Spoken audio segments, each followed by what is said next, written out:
बारे में। अतीक ने बकायदा अपना एक टैक्स सिस्टम बना रखा था जिसको उसने नाम दिया था अतीक टैक्स। अब ये अतीक टैक्स क्या था, कैसे वसूला जाता था, ये भी मैं आपको बताऊंगी। डॉन की जो सीक्रेट पर्ची है ये क्या थी? ये गुलाबी और सफेद रंग की पर्ची होती थी, जिसके घर पहुंच जाए उसको पैसा देना होता था और पर्ची पर बकायदा रेट लिस्ट लिखे होते थे। किसी पर्ची पर 5 लाख, यानी गुलाबी रंग की अगर पर्ची है तो 5 लाख, सफेद रंग की पर्ची है तो 3 लाख, और जिस पर पहुंच जाए फिर तो उसको ये पैसे देने हैं, वरना नहीं तो फिर कैसे डॉन उसे अगवा कर लेगा। डॉन के जो गुर्गे हैं उसके घर तक पहुंच जाएंगे, उसकी जमीन ले लेंगे।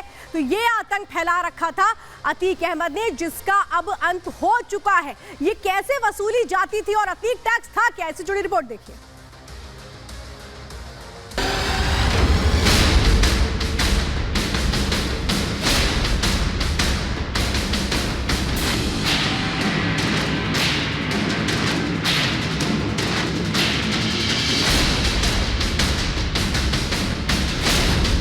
रंगदारी की रेट वाली पर्ची,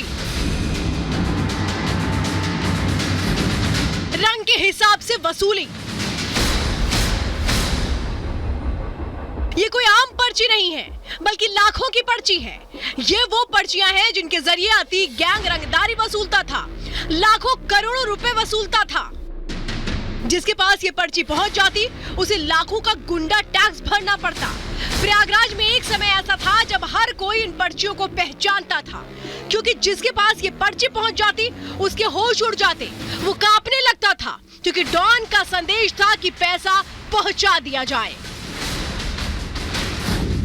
अलग अलग रंग की पर्चियां, जैसा रंग वैसा पैसा। इस सफेद रंग की पर्ची को देखिए। ये पर्ची 26 मार्च 2014 की है। खाता नंबर भी लिखा है, जिसमें 3.5 लाख रुपए जमा कराए गए।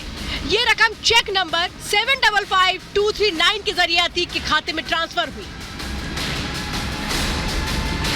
अब ये पर्ची देखिए, रंग गुलाबी लेकिन काम वही वसूली। ध्यान से देखेंगे तो ये बैलेट पेपर जैसी है। 14 नंबर पर प्रत्याशी के तौर पर अतीक अहमद का नाम है, जिसका चुनाव चिन्ह टीवी है। बताया जा रहा है कि 2019 लोकसभा चुनाव में ऐसी पर्ची रंगदारी वसूली के लिए भेजी गई थी। ये कहा जा रहा है कि पर्ची के जरिए रेट कार्ड तय किया गया था। जैसे रंग की पर्ची वैसी ही वसूली। अतीक अहमद कैसे कारोबारियों से वसूली करता था, इसके तमाम सबूत रिपब्लिक भारत आपको दिखा रहा है। किस तरीके से व्यापारियों की लिस्ट बनाई जाती थी, बाकायदा गुलाबी और सफेद रंग की पर्चियां तैयार की जाती थी। अलग अलग व्यापारियों को, कुछ को गुलाबी पर्ची तो कुछ को सफेद पर्चियां दी जाती थी, और अतीक अहमद उन पर्चियों के जरिए जो वसूली है वो कारोबारियों से किया करता था।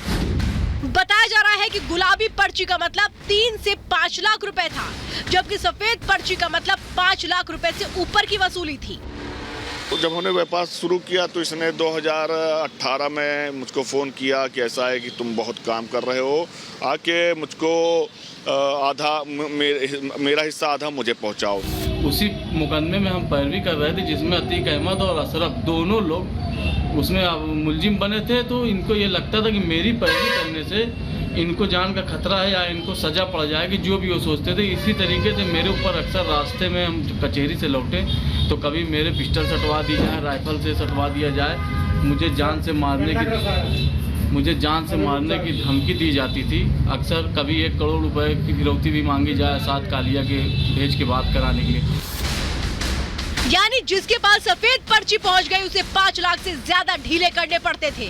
प्रयागराज के बिल्डर हो या कारोबारी या अमीर लोग, किसी के पास कभी भी ये पर्ची पहुंच जाती, संदेश पहुंच जाता कि पैसे अकाउंट में डलवा दो। ये भी कहा जाता कि रंगदारी के पैसे से ही अतीक चुनाव लड़ता था, और अतीक गैंग की दहशत ऐसी कि पैसे तो देने ही पड़ते थे। Bureau report, Republic Bharat.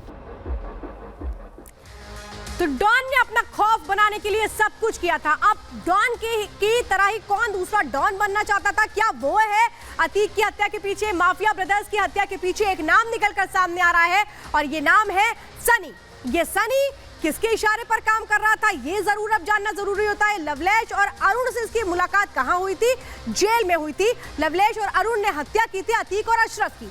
तीसरे शख्स के जरिए सनी इनसे मिला था, यानी कि लवलेश, सनी और अरुण, इन तीनों से मिला था सनी। हत्याकांड का मास्टरमाइंड बताया जाता है ये सनी, यानी सनी ने बताया था कि ऐसे कहा किस वक्त अशरफ को और अतीक को मार दो।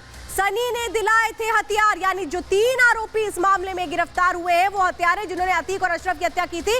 इसको हथियार किसने मुहैया करवाए थे? सनी ने मुहैया कराए थे। यानी अभी तक जो बड़ी जानकारी निकलकर सामने आती है ये सनी नाम का शख्स निकलकर सामने आया, लेकिन ये किसके कहने पर काम कर रहा था ये जानना जरूरी होता है।